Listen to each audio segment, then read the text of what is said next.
আসসালামু আলাইকুম, সবাই কেমন আছেন? আমি তানজিলার নতুন আরেকটি ভিডিওতে আপনাদের সবাইকে স্বাগত। সকাল 8টা থেকে ভিডিও স্টার্ট করি, বাট আমি সকালবেলা উঠি একটু হালকা পাতলা নাস্তা করে রান্না করতে চলে আসলাম।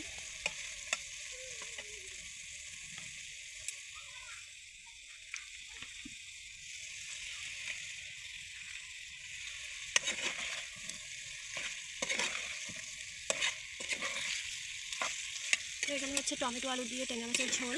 তো যেহেতু ট্যাংরা মাছটা একটু কষিয়ে নিতে হয়, সিদ্ধ হতে বেশিটা টাইম নেয়, এই জন্য আমি তেলাপিয়া মাছটা আগে দিলাম না। তেলাপিয়া মাছটা আগে ট্যাংরা মাছটা দিলাম, আর আলুটা কষিয়ে নিয়েছি। কষানিতে সিদ্ধ হয়ে গেছে। এখন এটাকে কষিয়ে নেবো সুন্দর করে।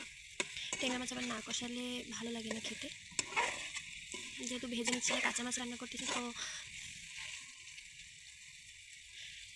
একটু কষিয়ে নিলে ভালো হবে, এই জন্য কষিয়ে নিচ্ছিলাম।